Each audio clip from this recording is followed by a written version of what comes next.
all of my relationships, they have been like not very good relationships.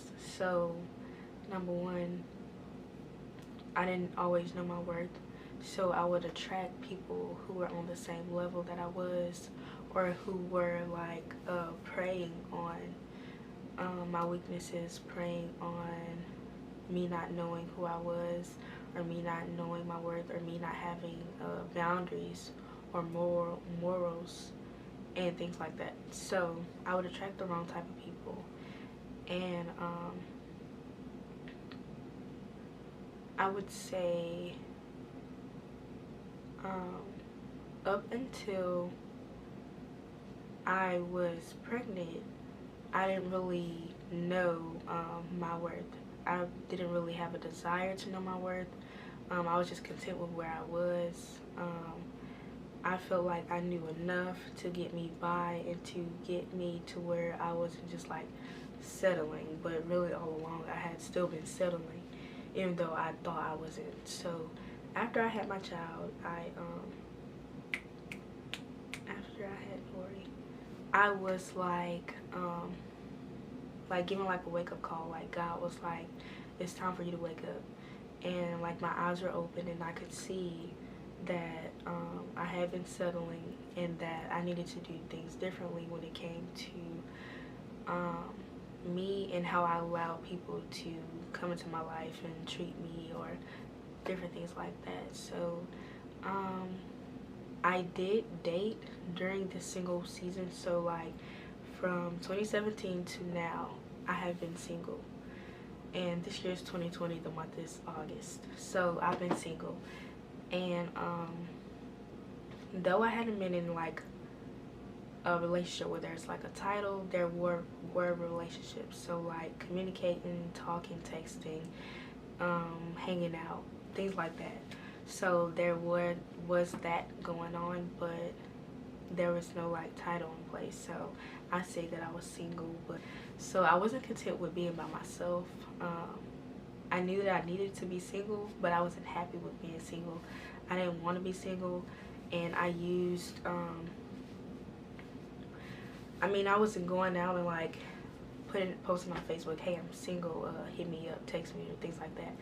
But I know that I would put myself out there in a way to where guys would know that I was single, and know that it was okay for them to approach me, and know that it was okay, yeah, to approach me, or to just try different crazy things with me. Like I don't go on dates, let's meet at my crib, stuff like that. So things like that were happening, and I was just like, God, why am I attracting the same type of dudes? Like, why do dudes come in thinking that they can just like throw any type of thing at me and I'm just gonna take it? Like, I knew that I wasn't gonna take it, but it was just that I was easily persuaded. Like, they would persuade me out of my boundaries, like to cross my boundaries or to overstep my own boundaries that I had set in place for myself, and that I even set in place with them.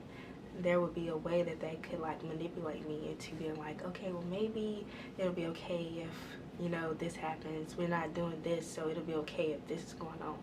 So there was a lot of that happening during my single season, and I was texting people, calling, conversing with people. I was still open to the possibility of something forming. So yeah, that happened. And so this year, the year 2020, I don't communicate with like really anyone. I do have friends, you know, that I will communicate with, but it's not on like I want you, so let's talk, or like let me put myself out there and just be like, hey, I don't have anybody to talk to, anybody want to text, or anybody want to call, or anybody want to go on just like a pointless date or something like that. I'm not like dating around, I'm not like looking, I'm not searching for anything. So that's different than where I am right now is different from where I was. So I was open to it, but now I'm just like I'm good where I'm at. Like, I don't need nobody but God. So it really did take me accepting that I need to be single for one. Accepting that it's not my time and I have to wait. And accepting that if it's not in God's will, it's not going to happen. And it doesn't matter how much I try to force it, or how it doesn't matter if I'm not cool with it. It doesn't matter if things are not going my way. They're still going to go God's way. Like, if that's against my will or if it's not. If that's in my favor or it's not, it's still going to happen. So I had to really just come to terms with that and just accept that. And really just accept that it wasn't going to happen unless it was in His will. So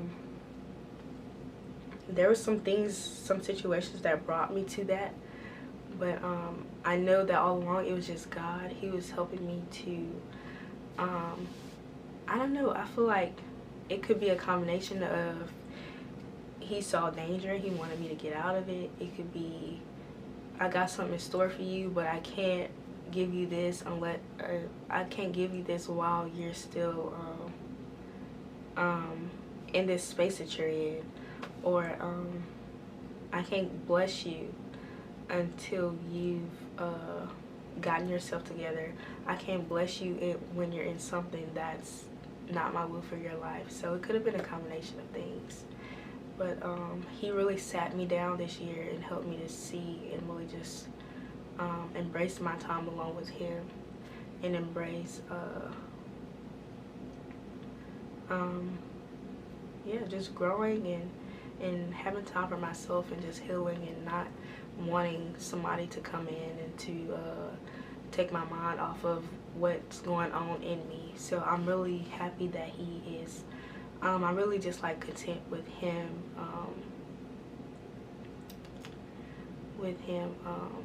showing me things about myself that I don't like and I want to change.